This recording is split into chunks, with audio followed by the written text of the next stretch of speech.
teman-teman, kembali lagi bersama kami di podcast Obsesif, obrolan seputar ilmu pendidikan. Nah, kali ini saya Nur Azim Wulandari, sebagai host saya merupakan mahasiswi dari program studi bimbingan konseling Universitas Tanjung Pura, dan saya juga Seza selaku mahasiswi prodi bimbingan konseling Universitas Tanjung Pura dan juga sekaligus host ya, Kak. Iya. Nah, hari ini nih teman-teman, kita itu akan bahas topik yang sangat penting nih di bimbingan konseling, yaitu tentang anak berkebutuhan khusus nih teman-teman. Nah, jadi kini kita tahu ya, setiap anak itu kan punya keunikan sendiri untuk belajar dan juga bertumbuh dan juga berkembang gitu ya. Nah, anak-anak berkebutuhan khusus ini atau kita singkat ABK itu seringkali perlu pendampingan yang berbeda. Nah, supaya potensi mereka itu bisa tumbuh secara maksimal. Dan serunya hari ini kita udah kedatangan narasumber kita yang keren dan hebat, Bang Randy, seorang guru BK, juga relawan disabilitas yang sudah berpengalaman nih mendampingi anak-anak berkebutuhan khusus di sekolah maupun di luar sekolah. Boleh langsung kita sapa aja kali ya. Halo Bang Randy. Halo. Oke, gimana kabarnya Bang? Alhamdulillah baik. Baik ya. Tadi sebelum kesini dari mana nih Bang?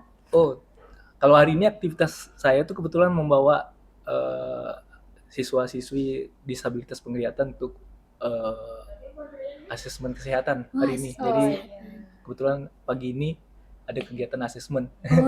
Asesmen di kesehatan. Oh, asesmen di kesehatan. Baru siangnya kesini. Baru siangnya kesini pada Jumat.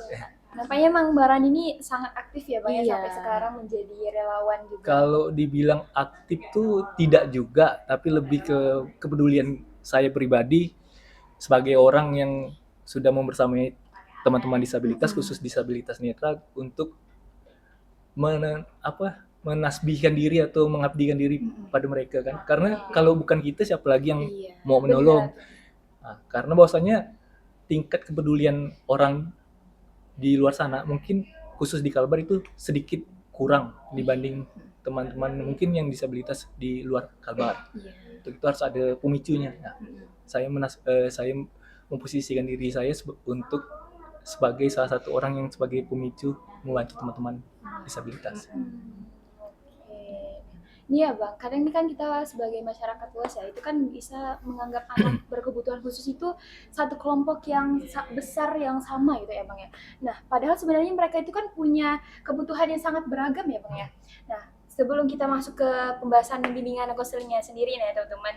Nah, apakah Abang nih boleh dulu ya jelasin dulu nih siapa aja sih yang termasuk dalam anak berkebutuhan khusus dan juga seperti apa bentuk layanan bimbingan konseling nih yang biasa Abang berikan untuk mereka di sekolah seperti itu. Kalau kita ngomongkan ABK itu terdiri dari beberapa kekhususan. Kekhususan pertama tunanetra. Tunanetra itu biasa kalau kami itu menyimpulkannya sebagai huruf A. Jadi kami menganggap anak tunanetra itu anak A misalnya kan. Kemudian ada disabilitas tunarungu bicara atau yang biasa kami simbolkan dengan huruf B. Dan ada juga disabilitas tunagrahita yang disimbolkan dengan huruf C. Ada juga tunadaksa disimbolkan dengan huruf T, dan autis yang disimbolkan dengan huruf kalau sekarang E. Kalau dulu pernah disebutnya Q, pernah juga disebut Z, dan juga ada yang ganda. Ganda itu bukan dua kekhususan, tetapi lebih dari satu kekhususan, bisa dua, bisa tiga, ataupun 4 kekhususan di satu anak. Terus kalau untuk berbicara tentang layanan BK, kalau layanan BK untuk disabilitas itu berbeda dengan layanan BK pada siswa umum atau siswa reguler. Kalau siswa reguler mungkin bisa di satu aspek, yaitu kalau di sini cenderungnya atau yang pernah saya alami sebagai guru BK di sekolah umum, itu aspek yang sering saya temui di siswa reguler itu aspek akademik. Nah, kalau untuk disabilitas itu tidak hanya satu aspek, tetapi mereka tuh ada 3 aspek yang harus dan sama dalam memberikan pelayanannya, yaitu aspek sosial emosional, ada itu akademik. Jadi ketiga aspek itu menjadi peran penting dalam membantu teman-teman disabilitas. Mengapa saya bilang 3 aspek itu penting? Karena begini, anak disabilitas tuh punya kecenderungan dia tuh tidak percaya diri. Berarti kan emosionalnya nih. Dia tidak percaya diri, gampang minder. Sehingga karena perilaku seperti itu berakibat ke sosialnya. Nah, sosialnya pun harus kita bantu. Sosialnya apa? Karena dia minder, tidak percaya diri, sehingga anak-anak disabilitas tuh cenderungnya sulit beradaptasi dengan teman-temannya. Meskipun anak disabilitas ini berada di SLB ataupun di sekolah inklusi, tetapi mengapa saya bilang SLB pun bisa? Karena kalau yang umpamanya nih anak tunarungu bicara atau B berinteraksi dengan anak D, itu kan pasti sedikit banyak ada perbedaannya nih, Iya, karena bisa daksa banget. dengan tunarungu. Yang daksa pasti sulit berkomunikasi dengan si tunarungu karena tunarungu menggunakan bahasa isyarat. Nah, itu harus ada peran BK-nya khusus di SLB. Kalau di sekolah umum udah pasti kan, karena Iya. anak yang tunarungu pasti teman-temannya kebanyakan pasti bingung berinteraksi. Nah, itu BK itu bisa berperan sebagai penjembatan nih komunikasi itu. Yang ketiga pastinya akademik. Nah, karena pertama dia tidak percaya diri nih, otomatis interaksi sosialnya terhambat kan. Benar. Interaksi sosialnya terhambat, otomatis berdampak ke akademiknya sulit. Nah, karena gurunya pasti bingung nih. Misalnya mbak-mbak berdua nih, ketika nanti udah selesai kuliahnya disuruh gantikan teman yang guru mapel nih, tolong lihat di kelasku nih. Nah, pas di kelas mbak nih ada anak yang disabilitas nih. Nah, ketika menghadapi anak disabilitas kan otomatis gurunya pun bingung nih. Misalnya kalau mbak memposisikan guru BK yang belum mengerti tentang ABK, pasti mbak bingung nih, macam mana sih cara mengajarkan mereka nih, sedangkan aku nih dikasih bekal 1 lembar materi untuk diajarkan ke siswa nih, sedangkan di kelas aku nih ada yang tunarungu, macam mana sih aku komunikasi sama dia. Nah, sehingga perlulah kolaborasi antara si guru BK dan guru kelas atau wali kelas, dan juga PLB, guru pendidikan khusus. Nah, jadi kalau di SLB mungkin ada guru PLB-nya, tetapi kalau kita berbicara dengan sekolah umum yang notabene sekarang lagi digalak-galakan sekolah inklusi, pastinya susah kan, karena guru PLB-nya tidak ada. Maka dari itu kalau berbicara sekolah inklusi, layaknya sekolah inklusi itu harus ada yang namanya GPK. Apa itu GPK? Guru pendamping khusus. Nah, guru GPK itulah nantinya kalau di sekolah umum atau sekolah reguler itu bisa menjalin kolaborasi antara BK, guru mapel atau wali kelas, dan si GPK itu atau tenaga ahli. Nah, jadi layanan BK itu diberikan bukan hanya satu aspek layanan, tapi bisa 3 aspek yang tadi saya sebutkan. Karena kalau satu aspek, pasti 2 aspeknya terhambat kan? Iya. Nah, itu harus sinkron. Semuanya harus Kesinambungan dapat gitu, harus ya. dapat, seperti itu. Luar biasa ya. Jadi baru tahu juga ya. Iya, ternyata saling berkesinambungan gitu ya. Ada 3 aspek bahkan ya. 3 aspek harus Tadi- harus 3 aspek. Iya, tadi kan ada sempat disinggung nih sama Bang Randi soal kerjasama antar guru BK. Yang kita tahu kan keberhasilan dalam mendampingi anak-anak berkebutuhan khusus ini nggak cuma tergantung pada satu orang. Misalnya Betul. tidak hanya bisa bergantung pada guru BK aja, tapi juga hasil dari kerjasama banyak pihak. Biasanya seperti apa sih bentuk kolaborasi antar guru BK dengan guru kelas, orang tua, ataupun tenaga pendamping di sekolah, dan seberapa besar pengaruh kerjasama itu terhadap perkembangan anak tersebut? Nah, kalau kita berbicara keberhasilan nih, keberhasilan apa dulu yang mau kita angkat? Nah, seandainya keberhasilan yang ingin kita angkat itu keberhasilan belajar. Nah, keberhasilan anak itu kalau menurut saya pribadi nih, itu bukan hanya guru BK, bukan hanya guru pelajaran, bukan hanya orang tua, tetapi keberhasilan anak itu dapat diperoleh oleh semua penduduk sekolah, baik staf sekolah, guru kelas, guru mapel, tenaga kesehatan di sekolah itu harus sama-sama saling bekerja sama. Nah, mengapa saya bilang harus saling bekerja sama? Karena ya berkesinambungan. Guru BK-nya ketika memberikan layanannya, kalau tidak ditopang dengan tenaga kesehatannya pun pas bingung. Ini kayak kemana sih? Terutama yang kalau kita singgung masalah ABK nih. Nah, jadi kalau ABK ini kan cenderungnya sensitif nih, yang tadi sebelumnya udah saya singgung kan, masalah perasa dan sebagainya.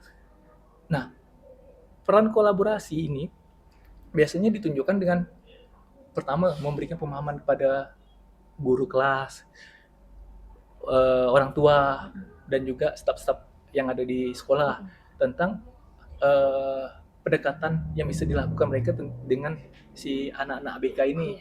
Misalnya anak tunarungu, pendekatannya kayak mana sih? Kan ada nih. Terus anak tunanetra, pendekatannya pun kayak mana sih? Dan begitu juga disabilitas yang lain. Nah, lebih khusus tunanetra. Mengapa saya lebih khusus tunanetra? Karena saya pun kebetulan nih praktisinya tuh aktif di relawannya tunanetra. Nah, tunanetra ini Mbak, kalau itu mau singgung nih, cara komunikasinya tuh beda-beda. Mengapa saya bilang beda-beda? Karena tunanetra tuh kalau yang saya simak itu, yang saya dapat itu mungkin ada 3 cara komunikasi. Pertama, ketika anak itu tunanetranya sejak lahir, maka cara kita berkomunikasinya pun berbeda dengan ketika anak di tunanetra yang karena sakit atau maksudnya karena faktor yang lain atau baru dulunya bisa melihat tiba-tiba tidak bisa melihat, itu cara komunikasinya berbeda. Plus ketika anak tunanetra itu low vision tuh masih bisa melihat baik sekilan atau agak panjang atau bisa melihat bujur atau bisa melihat cahaya, itu berbeda. Nah, jadi sensitivitasnya itu berbeda dan itu harus kita identifikasi. Nah, identifikasi itulah ketika kita udah berhasil mengidentifikasi, ya kita bisa melakukan pendekatan-pendekatan apa sih yang bisa kita lakukan. Begitu juga autis dan sebagainya, kan ada autis ringan, autis berat kan, atau tunagrahita ringan atau tunagrahita berat. Nah, kalau tunagrahita itu kayak Down syndrome, nah itu kan digolongkan ke tunagrahita tuh. Nah, apakah anak Down syndrome itu tunagrahita? Bisa jadi ya, tapi apa ke berat? Nah, itu harus kita pertanyakan. Dan itu juga akan kita telaah ketika kita udah berhasil mengidentifikasi, maka langkah komunikasi kita bisa. Dan ketika kita udah berhasil mengidentifikasi, maka kolaborasi itu akan mudah karena si BK-nya bisa memberikan masukan-masukan kepada orang tua. Dengan itulah yang tadi Mbak bilang kolaborasi kan. Nah, kita bisa menjalin kolaborasi dengan apa? Dengan komunikasi atau dengan wawancara atau membuat suatu kegiatan yang kegiatan bersama gitu kan, antara orang tua, guru dan anak gitu kan, atau kegiatan-kegiatan yang lain yang sifatnya dapat membantu tumbuh kembang si anak disabilitas. Itu sih. Iya, teman-teman, tadi kita udah dapat penjelasan dari Mbak Rani ya tentang apa ya, tadi menekankannya tentang kolaborasi Bang, ya, benar ya, kolaborasi. Karena Mbak, BK untuk ABK itu tidak bisa berjalan sendiri. Nah, itu poin penting. Karena BK untuk ABK, kalau dia tidak bekerja sama dengan guru PLB, maka programnya akan sulit diwujudkan. Karena apa? Karena BK kan tidak punya basic di PLB, pendidikan luar biasanya. Kita tidak tahu nih, kayak saya nih.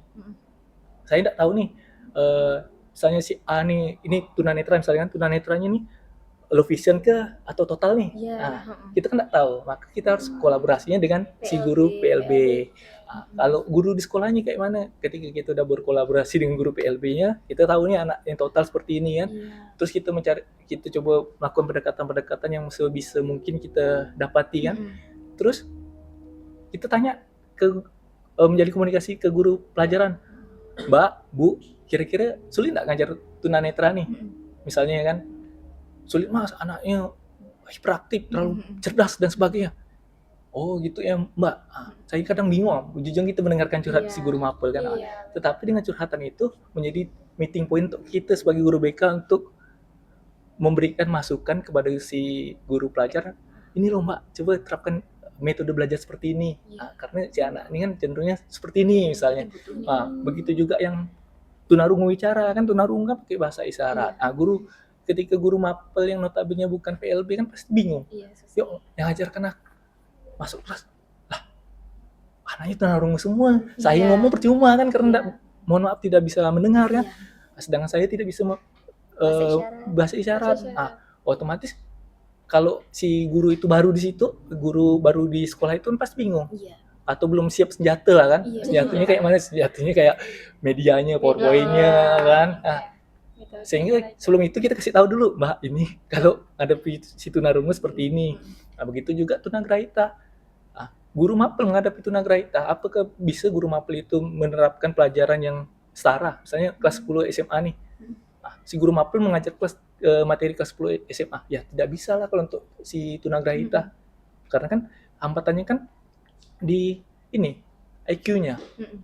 Maka kita bisa menyarankan, Mbak, kalau yang tunagrahita ini bisa tidak kita gunakan kurikulum under kurikulumnya Mm-mm. ya, Mbak. Misalnya kelas 10 kita Iya, iya. spill ke kelas 9 ke atau kelas 8 ke. Cuma kadang pun balik lagi, kadang tuh banyak sekolah yang menggerahitakan orang yang bukan gerahita. Misalnya anak ini misalnya tunanetra nih, kan, tunanetra nih. Seharusnya tunanetra kan mampu nih untuk belajar dengan kurikulum yang setara nih. Iya. Karena gurunya ini udah terbiasa megang sebelum atau gurunya sebelumnya mengampusi kelas tunagrahita nih, udah lah bantai under kurikulum. Jadi sehingga eksplorasi si tunanetra nih kurang luas. luas. Jadi itu strateginya yaitu harus, makanya saya bilang harus ada peran BK-nya juga di SLB atau di sekolah luar biasa. Karena dengan begitu kan guru BK ini bisa menjadi jembatanan antara si guru PLB dan si guru pelajaran. Nah, karena hari ini mungkin Pak Riko sendiri tahu kan, guru PLB itu amat minim di sini, di Kalbar. Amat minim, khusus netra. Gue netra tuh dapat dihitung jari, Mbak. Dan saya pun bisa masuk ke komunitas netra pun juga karena dulunya saya tuh punya mentor yang guru PLB, sekarang udah almarhum. Itu beliau tuh guru PLB khusus netra. Nah, waktu saya masuk di sekolah, saya sebelum megang kelas, saya diajarkan huruf braille. Huruf braille tuh, huruf timbul. Nah, itu untuk netra. Saya diajarkan sampai bisa nulis, bisa baca. Baru saya didampingi. Ketika saya memberikan layanan BK, saya didampingi dulu. Atau sampailah saya tuh bisa berjalan sendiri. Ketika saya udah bisa berjalan sendiri, baru si guru tuh mundur. Dan itu pun berlanjut sehingga saya istilahnya mencintai profesi yang udah saya lakukan. Ternyata indah menghadapi teman-teman ABK itu. Bukan hanya si netra juga sih, karena kita kan lingkar komunitas yang sama gitu kan, khusus disabilitas. Berarti memang kita itu sebagai guru BK itu Bang, sebelum kita memberikan layanan itu pastinya kita harus tahu dulu ya identifikasi tadi ya. Nah, jadi pertanyaan saya nih Bang ya, yang terkait gimana sih kita tuh proses identifikasi atau asesmen awal untuk bisa mengetahui kebutuhan anak-anak kebutuhan khusus ini. Nah, terus setelah itu tuh pendekatan seperti apa yang memang efektif untuk mereka? Apakah dengan konseling individu, kelompok, atau bahkan ada metode lain nih Bang? Kalau gimana ya? Strategi kan? Iya, pendekatannya. Kalau pendekatan tuh kita pendekatan, kalau untuk disabilitas tuh cenderung kita ke pendekatan individu cenderungnya, karena kan yang tadi saya singgung nih, ABK ini cenderungnya ke emosional. Pasti dimanapun ABK-nya ini pasti lebih dominannya tuh ke emosional, maksudnya dia tuh dengan hal dia sendiri lah kalau bahasa sederhananya kan. Nah, kalau dalam strategi pemberian layanan atau asesmen tadi kan yang ditanyakan, mengidentifikasinya kan. Nah, kalau cara mengidentifikasi yang udah saya lakukan sebagai guru BK di salah satu SLB, itu pertama asesmen awal tuh ya kita identifikasi dulu dengan cara mewawancarai orang tua, mewawancarai guru kelasnya. Sehingga dari wawancara guru kelas, wawancara orang tua, wawancara guru PLB, sehingga kita udah tahu nih kendala-kendala apa, hambatan-hambatan apa yang ada di anak. Misalnya anak A nih, kita wawancara ke guru kelas, Bu, si A nih seperti apa sih belajarnya, seperti apa sih interaksi di kelasnya, seperti apa sih komunikasi dia dengan teman ketika di luar kelas, kan kita udah dapat. Terus itu koordinasi lagi sama guru PLB-nya, misalnya dia autis nih, Bu, si A nih gimana sih tingkat autisnya, apakah berat atau ringan. Terus kira-kira terapinya kalau untuk anak yang berat itu seperti apa sih Bu, kalau untuk yang ringan seperti apa sih Bu.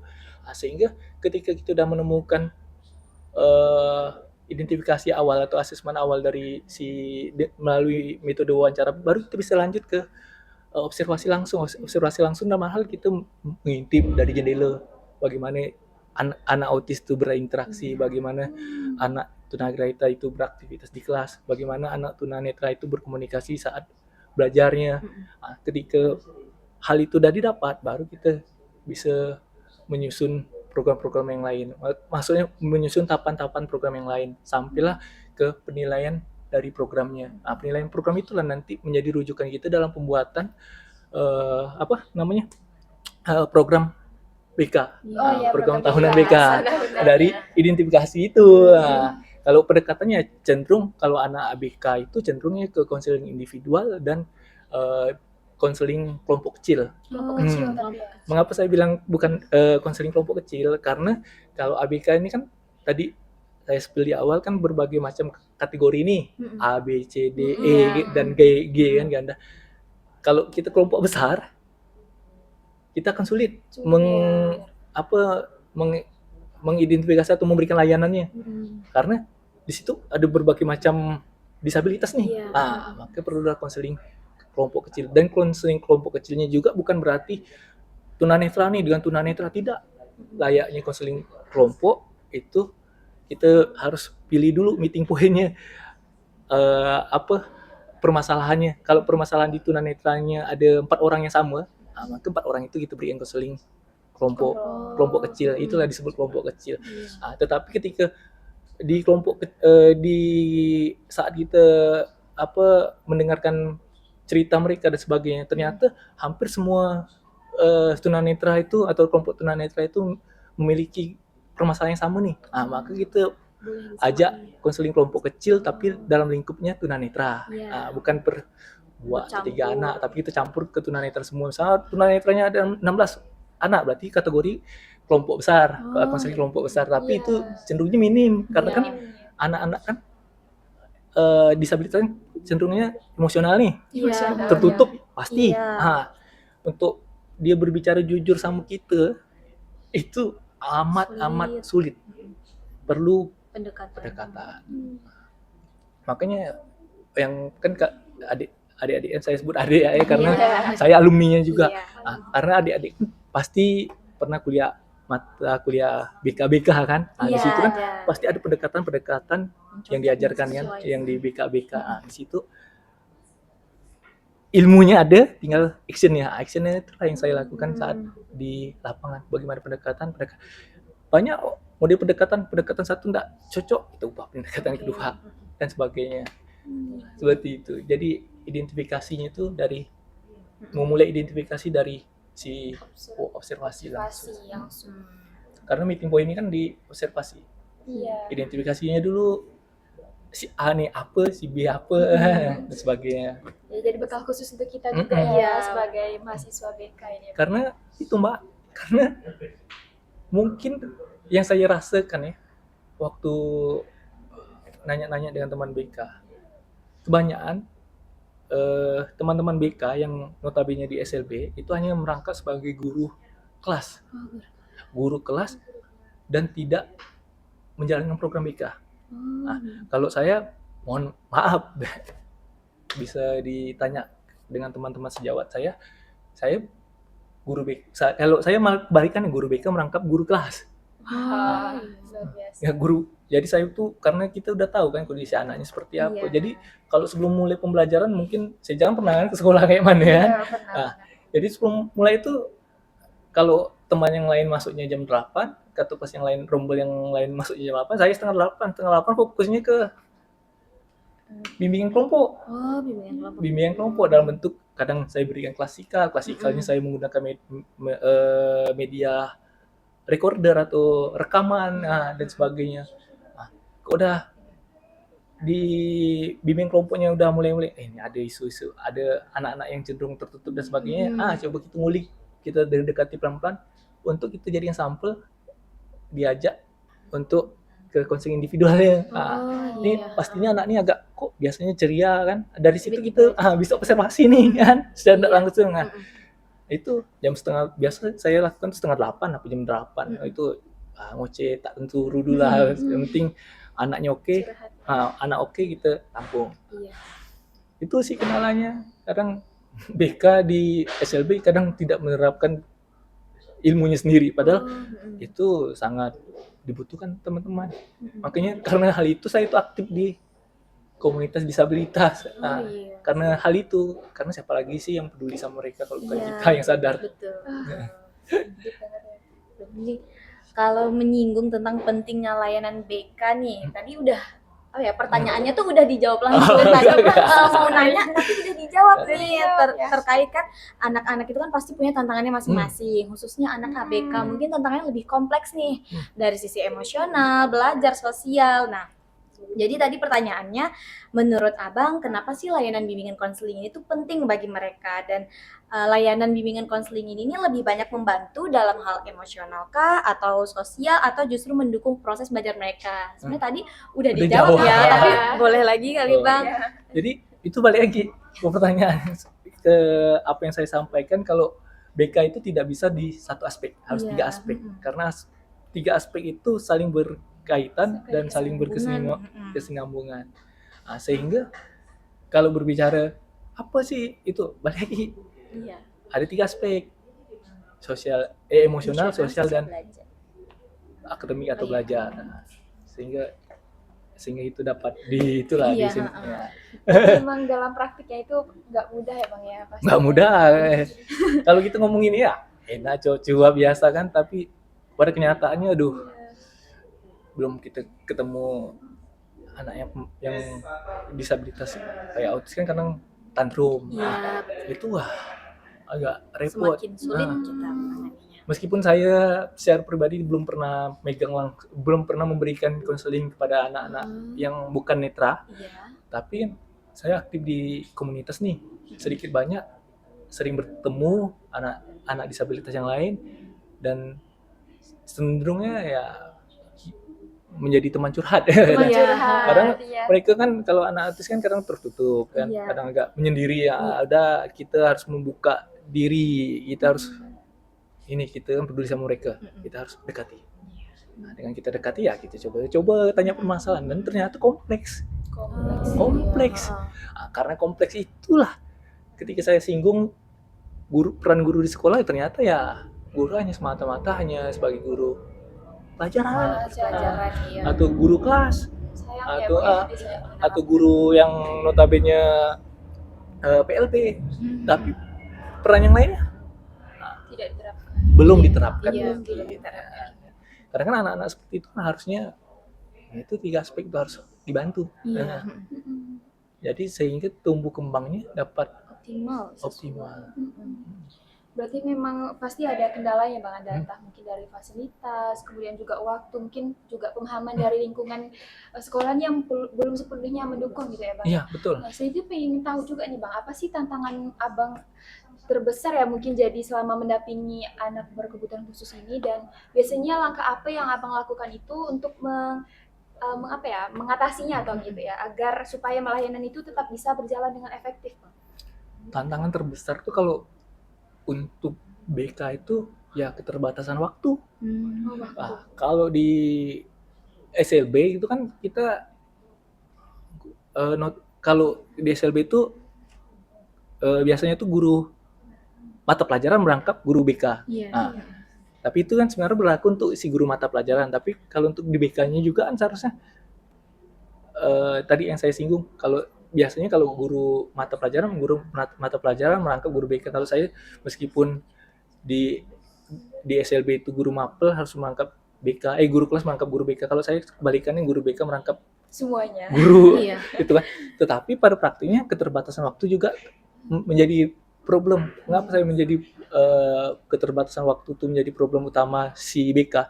Karena kalau kita mau mengeksplor atau memberikan layanan secara optimal, kalau untuk seminggu 1 kali itu amat kurang. Nah, kalau 1 kali itu mungkin 1 kali 45 menit untuk memberikan 4 layanan seperti layanan layanan klasikal, konseling individual, bimbingan kelompok atau konseling kelompok ini tuh 4 loh layanan yang mau kita berikan nih.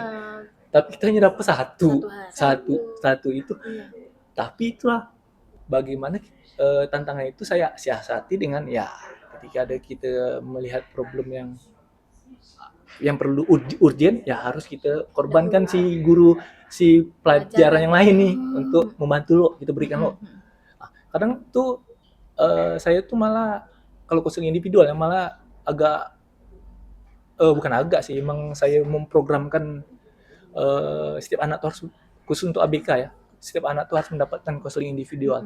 Karena bagi saya konseling individual itu bukan hanya berlaku bagi anak yang notabene bermasalah. Iya. Banyak kan kalau di sekolah pada umumnya kan Iya. konseling individual tuh hanya berlaku untuk anak yang bermasalah, Iya, kan baik masalah benar akademik, banget. sosial dan sebagainya. Nah, sekarang pertanyaan untuk mbak-mbak nih, untuk mbak-mbak kita diskusi ringan. Apakah anak yang baik secara akademik, tidak ada masalah itu tidak perlu konseling individual? Gimana mbak? Kalau menurut saya sih tentunya pasti butuh sih Bang. Kalau apalagi kalau misalnya anak-anak yang mungkin dalam hal akademik ya. Kalau saya pribadi pun bahkan dulu tuh pas SMA tetap butuh namanya curhat gitu ke guru BK. Saya nggak menganggap guru BK itu sih Bang memang dari awal tempat anak yang bermasalah nyatanya, karena memang saya sudah masuk ke ruang BK, ternyata mereka tuh punya pengalaman dan juga penjelasan yang jauh lebih luas lagi dibanding yang kita bayangkan gitu. Bahkan saya pernah bimbingan karir juga gitu kan, nanya soal apa sih yang cocok gitu. Nah, ternyata memang juga setelah saya pelajari di BK ini saling praktisinya tuh ternyata memang kayak gitu ya. Berarti memang udah banyak guru BK yang menerapkan, cuman memang mungkin masyarakat nih ya masih belum bisa melihat itu gitu. Kalau mbak gimana? Oke, kalau dari pengalaman saya ya Bang, yang saya tahu tuh dulunya guru BK tempat anak bermasalah. Iya, Saya notabene iya, gitu ya. saya salah satu anak bermasalah dulu nih. Maksudnya kalah gitu ya. Sama berarti kita. Tapi ternyata pas saya langsung nyemplung di dunia BK-nya nih, ternyata guru BK itu gak cuma buat tempat anak-anak bermasalah, tapi anak-anak yang tidak bermasalah pun butuh konseling individual untuk mereka tetap berkembang, untuk kita memberikan layanan informasi dan sebagainya macamnya. Karena kan mungkin anak itu tidak ada masalah nih dari luar, tapi dia butuh misalnya bimbingan karir gitu kan. Saya dulu butuh banget sebenarnya, tapi karena kelihatan anak nakal jadi kayaknya nggak perlu lah ini nih. Gitu. Nah, balik lagi, kan udah sadar nih ya. Nah, makanya kalau saya di sekolah, saya tuh sebenarnya curi-curi waktu sih. Pak kepala sekolah, maaf ya. Nah, saya mengambil memprogramkan setiap anak tuh wajib konseling individual. Jadi dalam sebulan tuh minimal 2 kali. 2 kali. Minggu kedua dan minggu keempat itu setiap anak gantian. Nah, setidaknya konseling individual yang saya berikan, setidaknya saya memanggil satu anak meskipun tidak ada masalah nih katanya. Tapi saya istilahnya itu saya menganggap konseling individual sebagai momen curhatnya si anak terhadap gurunya. Iya. Saya mulik ya dengan layaknya konseling individual, tanya kabar dan sebagainya, gimana sehat. Tapi secara tidak sadar nih, yang notabene kita lihat di mata tidak bermasalah ternyata ada masalah. Betul. Dan itu rutin. Itu untuk di SEB. Tapi kalau untuk di sekolah umum ya mungkin tidak perlu. Maksudnya sesuai identifikasinya kan, atau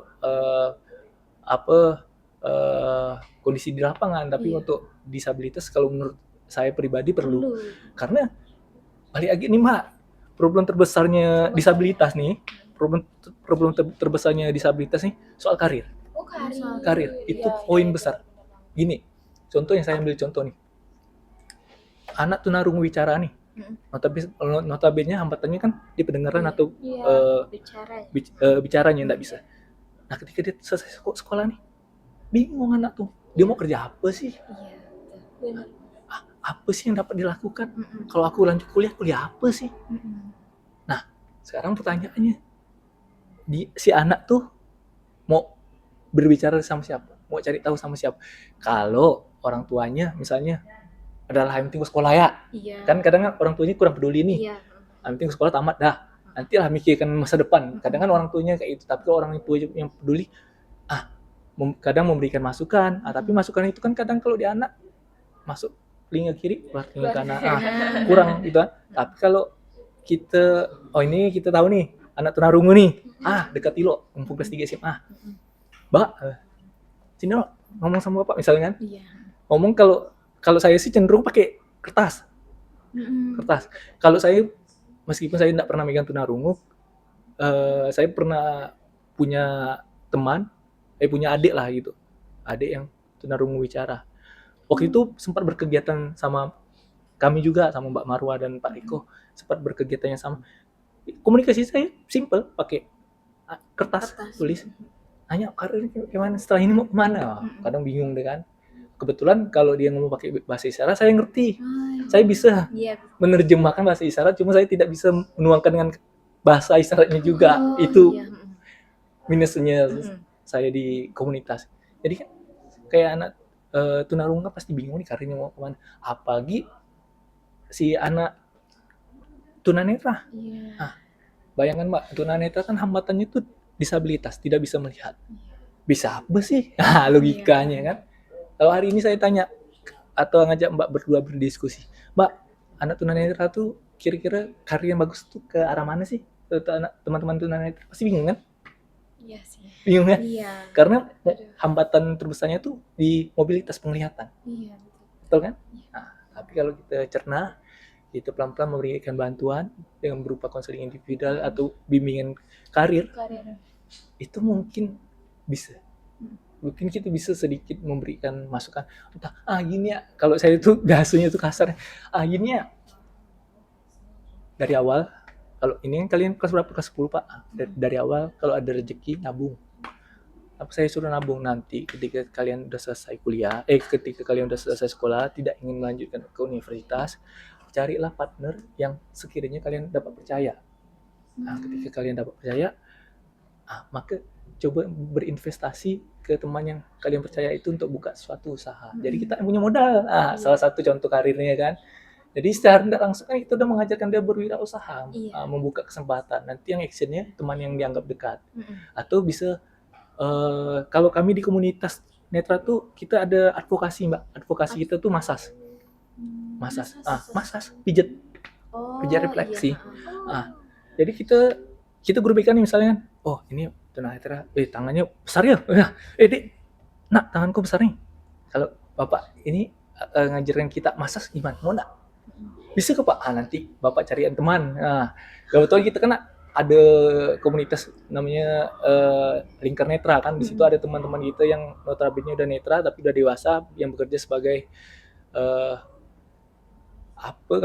kalau bahasa Riko itu tukang pijat keliling, TBK, tukang pijat keliling. Kita minta ajarkan kita, kalau kalian mau, nanti kita atur waktu di luar jam sekolah, bapak undang teman bapak ini untuk ngajarkan kalian masas. Itu salah satu bagian dari bentuk ini kepedulian, terus dalam bentuk karirnya kita memberikan masukan, mendukung kan, kita memberikan itunya pancingan ya istilahnya kan, kita kasih percikan api ya. Nanti actionnya biar dia kalau dia serius maka itu bakal menjadi advokasi untuk mereka, untuk kehidupan mereka ke depannya. Dan juga bisa kita ajarkan nanam sayur atau gimana. Teman saya di kalau boleh saya sebut nama komunitasnya itu ada yang namanya Ikro Braille Center. Ikro Braille Center lokasinya di Sepakat 2 ujung Pontianak Selatan Tenggara. Itu mereka tuh malah buka usaha UMKM berupa jualan kacang goreng. Bayangkan nih, anak netra bisa jualan kacang goreng. Gimana mereka gorengnya? Tapi balik lagi, mereka goreng karena berlatih, karena ada advokasi. Dan itu bisa kita tuangkan ke teman-teman netra. Atau juga yang tunagrahita, autis, apalagi autis itu kalau dia fokus ke satu, itu luar biasa pintarnya Mbak. Nggak hero yang lain. Saya punya temannya Mas Riko juga, dia punya keponakan nih, keponakannya itu autis, dan dia tuh pendiam orangnya, tapi ketika dia megang laptop, dia ngedesain gambar, wow, bagus. Sekarang udah jadi sinematografer, tukang buat komik. Serius. Keren banget. Dan beliau itu stay-nya tuh di Singapura. Wow. Bisa ditanya sama Mas Riko kalau bertemu. Itu teman kami, keponakan teman kami. Dia stay-nya di Singapura, autis.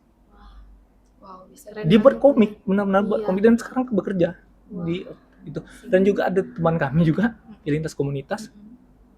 Itu malah itu apa? Hiker. Wow. Autis. Berarti Bang ya. Iya, jago banget. Ya Allah. Dan itu kan kalau kita tuangkan ke teman-teman autis, itu memberikan masukan ke teman-teman autis dalam bentuk bimbingan karir, itu kan bakal menjadi sesuatu poin plus untuk mereka. Oh ternyata autis nih Bisa loh. Bisa loh. Cuma pertanyaannya bagaimana kita berkomunikasi dengan teman-teman autis. Iya. Betul kan? Iya, Nah, sulit itu. kalau itu saya teringat dengan almarhum Kaprodi BK namanya Pak Busri Endang. Pak Busri Endang itu pernah bercerita sama saya gini ya, ketika kalian menghadapi anak perempuan, maka tataplah matanya.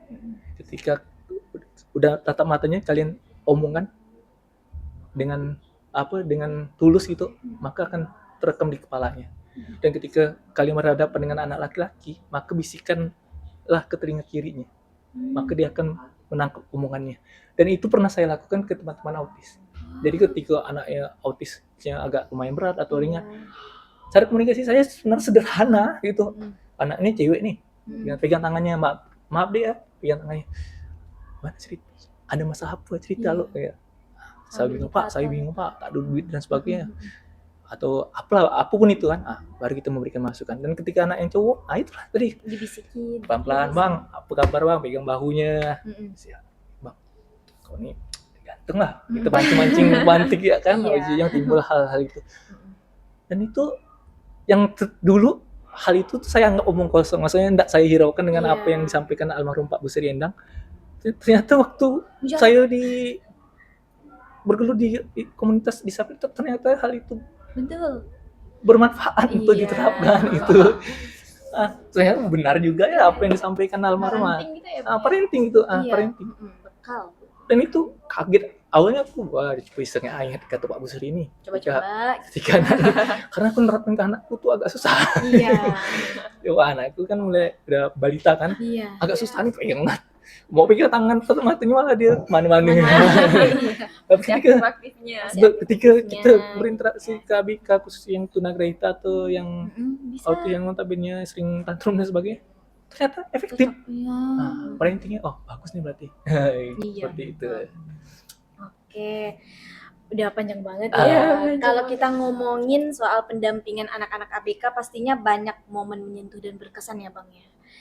Boleh nggak Abang berbagi satu cerita inspiratif yang mungkin tentang anak yang dulunya sulit beradaptasi, tapi setelah dapat layanan BK nih dia mulai berkembang dan lebih percaya diri. Dan terakhir, apa harapan Abang untuk masa depan layanan BK bagi anak-anak berkebutuhan khusus? Apakah ada hal-hal yang masih perlu diperbaiki dari sekolah, pemerintah maupun masyarakat? Nih kalau ngomongin ABK terus terang pengen nangis. Iya betul. Jujur, tapi pengen nangis karena saya berada di dalamnya nih ya. Dan saya sangat mungkin hari ini tahu keberadaan situasi kondisi ABK di dalam itu seperti apa, maksudnya di lingkup komunitasnya. Jadi pengalaman saya yang sangat menyentuh nih atau menjadi meeting point untuk saya peduli terhadap teman-teman disabilitas tuh ada di mana ketika saya punya siswa namanya Holik gitu kan. Dia nih, tahu kan Seza kan? Seza pasti pernah ketemu. Itu Seza yang namanya Holik itu saya waktu awalnya kan saya kan guru baru nih di Ar-Rahman atau di sana, ditempatkan di sana baru. Dan itu saya tuh dapat Holik tuh dari bukan minus 10, mungkin minus 1000. Anak itu enggak tahu apa-apa. Enggak tahu apa-apa. Belajar huruf braille ini pun hancur, gampang meraju, sering marah, pokoknya susah lah. Tapi ketika saya mulai memberikan pelayanan BK ya, hari ini yang awalnya minus bukan minus lagi, udah mau dulunya saya dapat minus mungkin 1000 minus, kok sekarang mungkin udah ke plus, tapi plusnya belum sampai ke plus tinggi, tetapi kalau hari ini saya berdiskusi sama dia karena anaknya udah tamat tahun lalu, saya bilang insya Allah tahun depan saya bantu dirimu untuk lanjutkan ke universitas karena anak ini punya ambisi pengen kuliah, tapi karena kecepatan dalam menangkap sesuatunya agak kurang, maka dia itu agak lambat karena si anak itu kan kayak balik lagi ya, kalau kita singgung gaya belajar kan banyak tuh macam-macam. Anak ini cenderungnya ke kinestetik, gerak tubuh. Jadi kalau kita mau meskipun dia netra ya gitu kan, tapi ketika kita mengajarkan sesuatu itu harus kita praktikkan loh gitu. Misalnya musik misalnya, ciri-ciri musik ya kita misalnya gitar nih, kita petik gitar gitu. Mm-mm. Dan anak itu tuh cenderungnya ke musik. Ah. Dan musik dan bingung Mm-mm. mau mulainya dari mana. Saya tahu dia musik tuh dari teman saya yang sebelumnya ngajar si Olik itu. Jadi saya dapat di minus, teman saya itu udah nyerah, bang ini kau ya megang nih, saya nggak mampu nih. Satu ya pemantik saya main keyboard, bukan main karena pandai, main tekan-tekan asal-asal. Iya. Dia negor. Awal kan dia takut sama saya. Main keyboard, pak salah tuh pak chordnya. Jadi macam mana lik benarnya? Gini pak, coba aku main. Dengan gitu. Oh, ujung-ujungnya saya pelan-pelan. Oh mantap lik, ini ujung-ujungnya pelan-pelan saya dekati dia, ternyata dia udah merasa nyaman sama saya. Jadi apapun yang saya sampaikan ke dia mungkin mudah diterima. Sehingga ketika proses pembelajarannya ya nyaman. Itu dari minus loh. Kok sekarang braille-nya lancar. Yang dulunya merajuk tidak gampang merajuk, malah lebih anaknya sekarang udah agak lebih fleksibel, diajak kemana-mana udah enak. Itu bagi saya tuh salah satu kebanggaan, bukan kebanggaan sih, keberhasilan BK di SLB. Nah, jadi kalau harapan saya tuh sederhana, kalau ngomongkan harapan ya, harapan saya tuh satu ya, untuk orang tua yang di luar sana, yang punya anak berkebutuhan khusus, jangan tutup mata dengan kondisi anaknya. Jangan menganggap anak-anak disabilitas itu anak-anak yang tidak ada manfaat atau tidak berguna atau tidak ada apalah gitu kan. Karena anak-anak BK ini cenderungnya di masyarakat hari ini harus kita akui bersama kurang dipandang sebelah mata. Iya benar. Dan hal itu harus kita ubah mindsetnya. Ubahnya dari mana ya? Kita harus sosialisasi terhadap orang tuanya. Apa sih ABK? Apa sih manfaatnya? Jadi kita harus berikan contoh. Kalau saya tuh sering berikan contoh, cari dulu teman-teman yang disabilitas yang kira-kira yang udah berprestasi. Kayak yang kita di Kalbar Mbak punya atlet, kalau nggak salah lempar jauh, itu Daksa. Itu udah mainnya tingkat dunia. Pernah ikut Olimpiade tapi belum beruntung. Nah, itu kan menjadi, ketika kita sampaikan ke teman-teman teman-teman Daksa, itu kan menjadi pemicu. Jadi harapan saya di luar sana, semoga orang tua bisa membuka matanya tentang anak disabilitas itu bisa kok dieksplor lebih jauh, bisa kok berkembang, bisa kok mandiri. Lebih khusus untuk yang tunanetra, karena tunanetra tuh hari ini banyak kan yang saya temui orang tuanya itu malu terhadap kondisi anaknya. Maka ada satu anakku tuh, anak didikku lah, bukan anakku sih, anak didikku tuh itu sama orang tuanya tidak boleh keluar rumah. Boleh keluar rumah ketika ada yang dia kenal. Isolasi gitu ya Bang? Tidak diisolasi, tetapi kalau ketika dia keluar itu ke teras itu dimarah. Masuk dalam. Kesian enggak? Iya. Kesian kan? Itu harapan saya, semoga orang tuanya tidak seperti itu. Yang kedua pun harapan saya sebagai guru BK, semoga BK itu dapat berjalan di SLB, bukan hanya sebagai guru kelas, melainkan bisa memberikan layanan BK selayaknya guru BK pada umumnya. Cuma ya guru BK kan balik lagi ke poin penting, guru BK di SLB itu tidak bisa berjalan sendiri. Guru BK di SLB itu harus kolaborasi, karena tanpa kolaborasi layanan BK baik itu dimulai dari asesmen dan sebagainya itu tidak akan dapat berjalan secara optimal. Jadi poinnya guru BK di SLB atau di sekolah inklusi harus kolaborasi. Itu poin. Itu yang membedakan guru BK di sekolah umum dan guru BK di ABK atau di SLB. Kalau guru BK di SLB atau di sekolah-sekolah inklusi harus kolaborasi. Kalau dia belum kolaborasi, saya tidak yakin pelayanannya dapat berjalan. Pasti yang ada guru BK polisi sekolah. Lagi mindset yang sama ini kita stigma yang selama ini kita ingin hapus dari BK kan. Meskipun di SLB Mbak, SLB paling garang Bapak ini. Saya dulu dianggap garang, padahal saya anak bilang ternyata Bapak nih ya seperti yang kami kenal katanya. Ternyata tidak seperti yang dibayangkan. Karena mindset teman-teman ABK pun punya mindset itu BK itu garang. Apalagi anak-anak tunanetra, anak-anak tunanetra kan punya sensitivitas yang tinggi. Itu. Mungkin itu sih harapan saya. Wah, luar biasa, terima kasih ya Bang ya Yep. sudah berbagi banyak sekali nih pandangan dan juga cerita ya tentunya ya, juga banyak sudut pandang yang kita bisa simpan sama-sama dan juga diaplikasikan tentunya ya dari Nawaya. Iya. Mungkin udah panjang banget gitu ya. Jadi udah banyak Sorry. Iya, udah banyak insight Iya, yang pasti. baru kita dapat dari sini kan kita bisa tahu. Semoga obrolan kita pada kali ini membuka mata banyak orang bahwa setiap anak termasuk anak berkebutuhan khusus punya potensi yang luar biasa nih. Punya potensi yang luar biasa kalau mereka mendapatkan dukungan yang tepat. Nah, seperti itu. Boleh kita mungkin sapa teman-teman lagi ya untuk penutupnya Oh, ya. iya, Raya. boleh. Terima kasih banyak ya sudah Bang Randy juga sudah bersama kita hari ini teman-teman. Ya mungkin kita sampai jumpa di podcast selanjutnya. Oke. Dadah.